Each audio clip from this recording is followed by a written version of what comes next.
Jump Force, Jump Force, Jump Force. I finally beat this game. Beat the whole story from beginning to end. And I've been playing it, as I've been playing it more and more, and playing the story, playing the free missions, and I've just been noticing this game reminded me of Marvel vs. Capcom Infinite. There's a lot of similarities towards both the games. Like for instance, the story of both of these games are just terrible, straight trash, and there's a lot of things that just don't address really. Like for both games, that they don't address how each character know each other. Basically, like knowing that each franchise is from a different world, they just know each other. Apparently, two, we know the whole character roster. The whole character roster is trash. I can say for both of the games that both of the games for Jump Force and Marvel vs. Capcom Infinite are really good. Like the gameplay for each of them has really good gameplay. Switching in and out of characters is really fun. Uh, Very combo-ish, like centric. That some doing a combo is somewhat rewarding. More with Marvel vs. Capcom Infinite than Jump Force, but like I said, the gameplay is fun. Story is just trash. I can say for Jump Force, the side missions, like the free missions, are broken. I feel like it's broken because one, the CPU know your inputs. Like it, the moment you put like something in, sometimes it knows what you're gonna do and end up blocking majority of the time. Becomes very tedious and like annoying, and the fact that you gotta play with cheese and get into their mindset of like with gimmicks and stuff.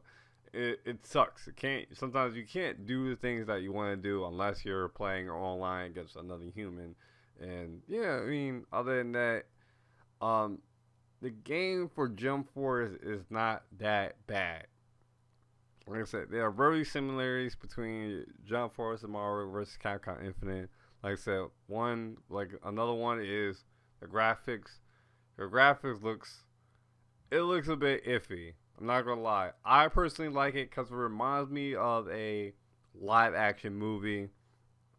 With the like I said, the looks. It reminds me of a live action movie with CG, and it looks outstanding. It looks amazing. But some characters just don't translate well with it, and you can tell. You can tell, like for the Dragon Ball characters, they just don't look right. All of them, all Dragon Ball characters don't look right. Krapika don't look well. He looked like an anime doll. And it's some characters, like I said, some characters just don't look well. And the same thing with Marvel vs. Capcom Infinite. Like when that game first came out, Chun Li looked weird. Chris Redfield, he still looked weird. Dante, there's a lot of characters, but other than that, for me personally, I do like the art style. It's just some characters just didn't translate well in general. But aside from that, but not Marvel, Jump Force is a good game. It's very fun to play as. Like I said, once you get past the story mode and just jump into like the fighting, facing people online, it's fun. Like I said, there is cheese. There's definitely cheese, especially on rank. There's a lot of it. I could definitely see this game having a longevity just because the customization. There's gonna be events, the DLC. Speaking for DLC, I'm not a big fan of the new DLC that's coming out season one. There's a lot of characters that I'm not personally liking, but a biggest problem I really have with this game is one for them. It's supposed to be a 50th anniversary compared to J Stars that was a 45th anniversary.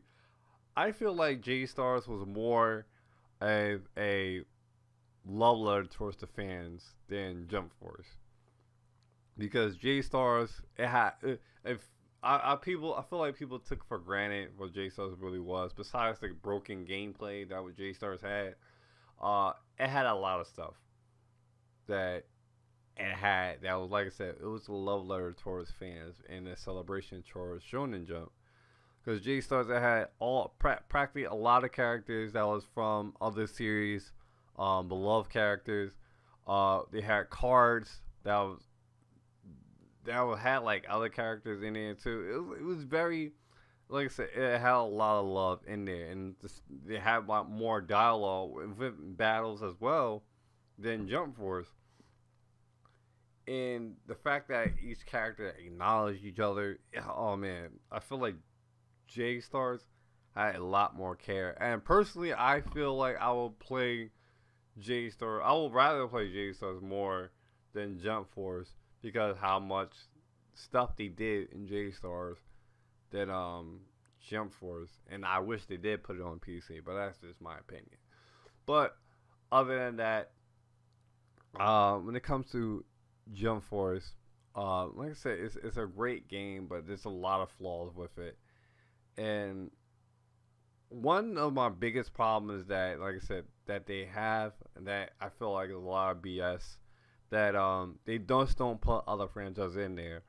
And the fact that this game was supposed to be more catered towards the West, right?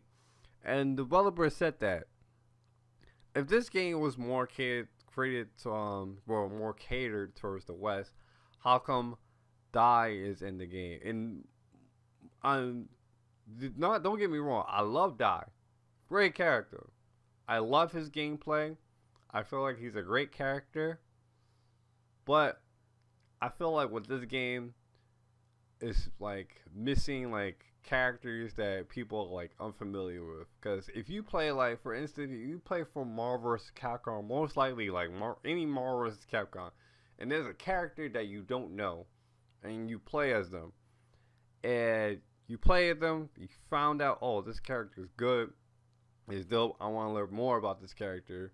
Let me research or play their game or their series, and you fall in love with that character. There's really no character like that in Jump Force. The only person I like that is Die, because Dragon Quest like anime didn't come to America, so we don't even know that Dragon Quest even had an anime. We only know about the games. So, like, Die felt like the only new inclusion of Jump Force in the game, and I feel like that was a huge missed opportunity to introduce other characters and Jump Force from other franchises for people not only to like and play, but also check out their franchises, probably buy or go back to buy the manga or Blu-rays or DVDs, and just go back and enjoy those series. I feel like that was a missed opportunity for Jump Force to even have. Now, Spike Chunsoft is not. I feel like not the greatest developer of making fighting games, because we already know how J Stars is. And how Jump Force is right now. I feel like they're not the greatest developers towards making games, and I feel like they just now like practicing or learning how to use the Unreal Engine 4, because you can tell from beginning trailers, all the particle effects, how the look of the game, everything felt default. I feel like they didn't know how to work the game and the engine in general. But I feel like the only new inclusion of the game, and there's like no other surprises. And I feel like that was the biggest downfall of this game. Like, the fact that leakers was leaking at, oh, Madako is supposed to be in the game, and Suna. I personally waited for Suna to become in the game, and knowing that he didn't, and now I feel like there's not really a character besides Kenshin that I really want to play as. Is very minimum. The only characters that I personally like playing as is basically any Rurouni Kenshin character, Luffy, Boa, and well, any One Piece characters, um, or Hunter x Hunter or Joseph's Bazaar. Other than that, there's not that much.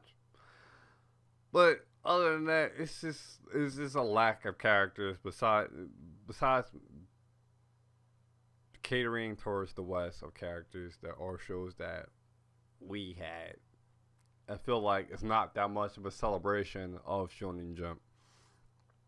And I really hope if we do get like, I'm pretty sure we will get like another Shonen Jump like crossover game in the near future. But I personally don't want Spike Chunsoft to make another Jump game.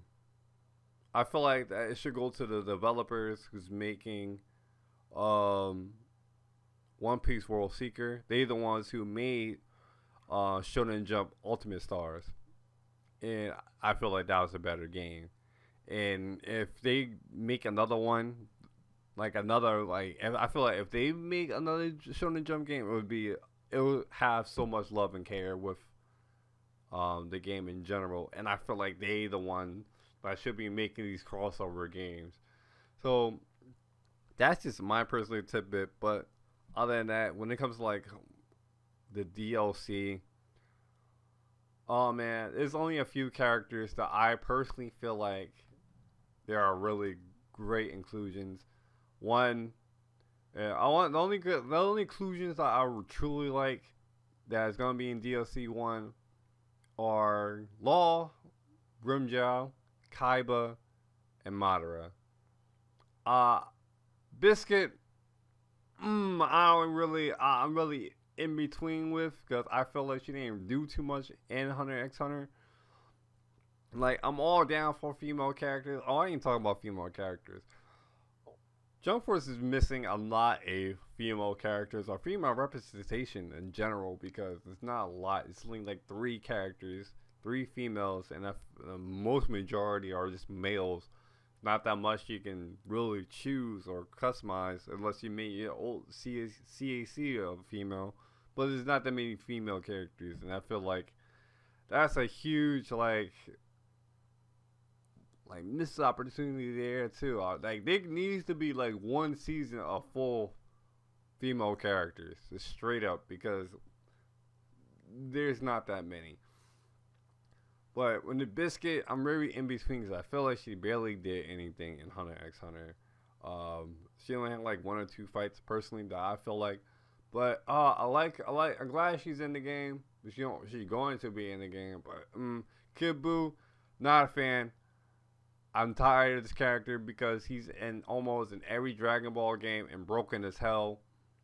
Might Guy, not Might Guy, All Might. Eh,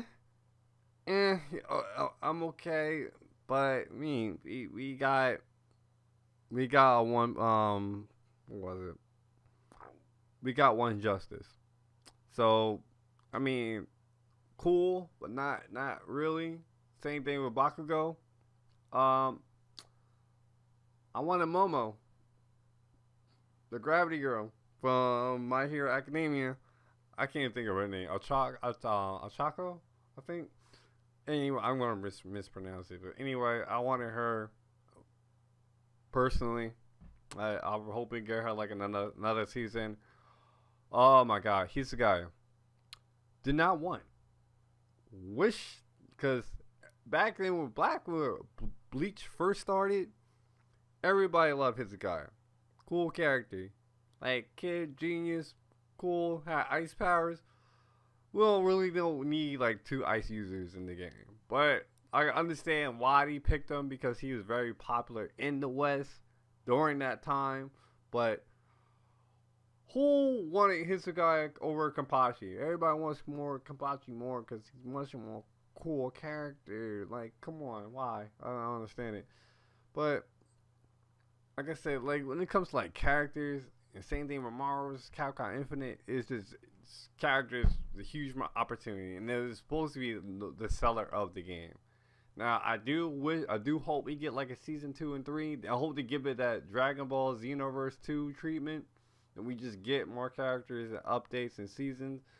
But like I said, that's the light at the end of the tunnel. Like this game's good, but there's a lot of problems that it has. Like Jump Force is a great game, but it has the same similarities as far as Marvel vs. Capcom Infinite, but it has a more longevity than Marvel vs. Capcom Infinite, and that's why I feel like that's where Jump Force shines at. Like I hope we don't get that much characters of the main four, like Bleach, Naruto, Dragon Ball, One Piece. Like I don't hope we don't get more extra characters from these series and get some of the other characters that from other series that don't get that much love. Like I'm glad we getting Kaiba, another 100x100 character, but I'll just like give us some gag characters, give us some other characters, give us some more female characters. Like that's when Jump Force will get more sales and more shine. Like if we get more City Hunter characters or JoJo Bizarre or Dragon Quest, like if we get more of that, or if we can get one of those other anime franchises, like I said, soon like Hitman Reborn or Madaka, or we get like more characters, or if we can get those characters, that'd be great. But if we can get more characters that already are in the game from those series, that'd be great. Where's the Black Clover like character cast? Like where's more of them? I want more new. I want to see Noelle in the game, but basically, I feel like those are some of the similarities that Marvel vs. Capcom and Jump Force have. It's just it has a lot of similarity stuff, like a problem of issues, but the thing is, Jump Force has a lot more longevity. I have a light at the end of the tunnel than Marvel vs. Capcom Infinite. Even though Marvel vs. Capcom Infinite may have like another game coming out, but when it comes to like a long term for Jump Force and how it can get more money still in sales, it just give us characters that we want. That's it. That's basically it. Give us different characters, or give them more characters that we want. Basically, like like I said, for Naruto, give us Hinata. Give us characters that we want, and then y'all can get more money. But when we get to Shonen Jump 50th, 55 like anniversary, please don't give Spike Chunsoft another shot. Give the people who made Jump Ultimate Stars a shot, because they know how to make a good fighting game and give it love and like give us the characters that we want. So that's just basically me, because I know at the end of Jump Force, it kind of led up to like a potential sequel. I don't want it. But because I feel like this game was Shonen Jump Marvel Cinematic Universe, basically. Like all the characters that's in the roster are basically the Avengers of Shonen Jump. So basically, I personally don't want it. I just want the characters that everybody else wants, and the characters that I want that's supposed to be for the crossover of Shonen Jump, basically. Anyway, if you got your own comments and thoughts about this game, please leave in the comment box below. This is Gamer Jealous. I am out. Peace.